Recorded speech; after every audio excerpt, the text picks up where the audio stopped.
Actually తనకి inject చేసుకోవడం కూడా రాదండి. మాకు వచ్చి కానీ ఇంకా క్లినికల్గా తనకైతే ఇంజెక్షన్ చేసుకోవడం రాదు. అండ్ ఆ ఐవి ఇంజెక్షన్ తను చేసుకోలేదు. It will be muscle relaxant. So తనైతే చేసుకోలేదు. ఖచ్చితంగా ఎవరో ఒకళ్ళు ఇచ్చే ఉండొచ్చు అని మేము అనుకుంటున్నాం.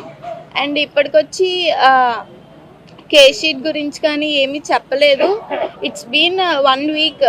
అసలు ఇన్వెస్టిగేషన్ ఏం జరుగుతుంది ఏంటని ఒక్క చిన్న కనీసం సీసీటీవీ కూడా రిలీజ్ అవ్వలేదంటే ఇన్వెస్టిగేషన్ ఎలా జరుగుతుందో మీరే అర్థం చేసుకోవచ్చు. ఇప్పుడు జనరల్ గా ఐవి ఇక్కడ ఇస్తారంటే ఇక్కడ ఇచ్చినప్పుడు ఇలా ఓపెన్ చేసి ఇక్కడ టైట్ గా ఒక బ్యాండ్ కట్టి ఆ నరం దొరికేదాకా కూడా డాక్టర్స్ ఇలా ఇలా ఇలా కొట్టి కొట్టి ఆ వైల్ ఇస్తారు, ఆ ఐవి ఇస్తారు.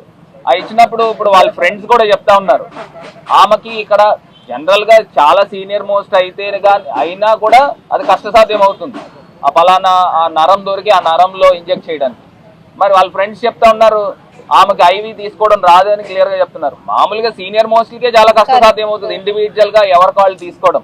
మరి అలాంటిది ఒక 10 mg అంత డ్రగ్ తీసుకున్నారు అని అంటే ఇక్కడ కూడా అనుమానాలు కూడా రేకెత్తిస్తా ఉన్నాయి. మరి ఇప్పుడు వాళ్ళ ఫ్రెండ్స్ కూడా చెప్తా ఉన్నారు దాని గురించే మేము సీసీ ఫుటేజ్లు అడుగుతా ఉన్నాం. దాని గురించి ఆ సీసీ ఫుటేజ్ 802లో జరిగిందని చెప్తా ఉన్నారు. 802 నిన్న రూమ్ నంబర్ ఆ రూమ్ లో జరుగుతుందని అని అంటా ఉన్నారు. ఇప్పుడు ఒక మహిళకి అన్యాయం జరిగిందని కుటుంబ సభ్యులు వాళ్ళ ఫ్రెండ్స్ పిల్లలు అందరూ వచ్చి రోడ్లెక్కి వాళ్ళు మాకు అన్యాయం జరిగిందని చెప్తా ఉన్నా కూడా ప్రభుత్వము ఈ పాటికి ఎందుకు స్పందించట్లేదు? ముఖ్యమంత్రి గారు, డిప్యూటీ సీఎం గారు, హోంమంత్రి గారు అనేది అర్థం కాని అంశం. వీళ్ళు ఏమన్నా వైసీపీ మనుషులా అని అడుగుతున్నా. ఒకవేళ వైసీపీ మనుషులైనా మనుషులు కాదా అని అడుగుతున్నా. అసలు ఏంటి, ఎక్కడ జరుగుతూ ఉంది, ఎక్కడ న్యాయం జరుగుతూ ఉంది? ఎంత బాధతో చెప్తా ఉన్నామండి. అసలు మీరు ఒక స్పెషలిస్ట్ డాక్టర్ని తీసుకురండి, తీసుకుని వచ్చి అమ్మాయి హెల్త్ బులెటిన్ ఏంటనేది ఒక స్పెషలిస్ట్ డాక్టర్ హైదరాబాద్ నుంచో బాంబే నుంచో తీసుకురండి. తీసుకుని వచ్చి తగిన న్యాయం చేయాలి. 10 రోజుల నుంచి అదే స్టేటస్ ఉంది అని చెప్తా ఉన్నారు. మరి వాళ్ళు ఊరంతా కూడా ఇక్కడ వచ్చి హాస్పిటల్ దగ్గర పడిగాపులు కాస్తా ఉన్నారు.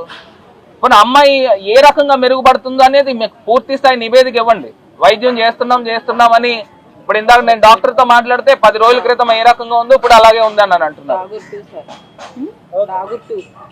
అలానే ఉందని చెప్తా ఉన్నారు. అసలు ఎక్కడ న్యాయం జరుగుతుంది? ఇంకొకటి మా ఫ్రెండ్ అంజలి, తను ఏమి నార్మల్ స్టూడెంట్ కాదు. తను స్టార్టింగ్ ఫస్ట్ ఇయర్ నుండి 6th ఇయర్ వరకు తను బ్రిలియంట్ అండ్ ఫస్ట్ ర్యాంకర్ కూడా.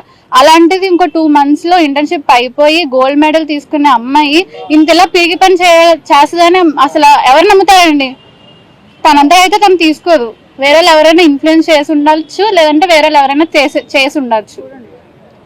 అండ్ 6 years అయింది. తన రూమ్ లో మాకు ఒక్క పేపర్ కూడా దొరకలేదు. అంటే మాకు ఇంటర్న్షిప్ లో కేస్ షీట్స్ అనేవి ఉంటాయి, ప్రొఫైల్ ఫార్మ్స్.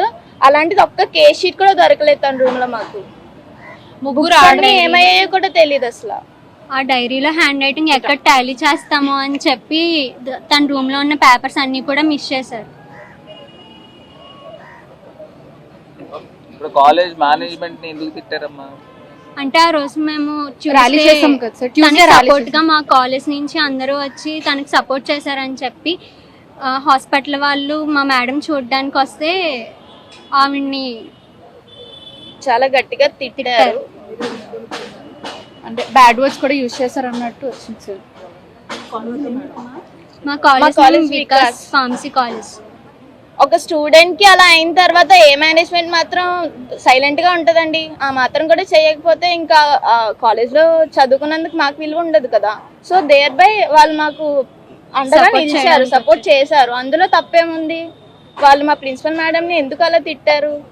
కాలేజ్ లో చదువుతున్న అమ్మాయిలు ఎంత ఓపెన్ గా వాళ్ళ అనుమానాలన్నీ చెప్తూ ఉన్నారు. వీటన్నిటికీ ఖచ్చితంగా ఆన్సర్ చెప్పాల్సిన బాధ్యత ముఖ్యంగా ప్రభుత్వం మీద ఉంది. ప్రభుత్వం ఈ హాస్పిటల్ యాజమాన్యం మీద ఒత్తిడి తీసుకొచ్చి ఆ సీసీటీవీ ఫుటేజ్ బయటికి తీసుకొచ్చి వీటన్నిటికీ సమాధానాలు చెప్పాల్సిన అవసరం ప్రభుత్వం మీద ఉందని తెలియజేస్తుంది.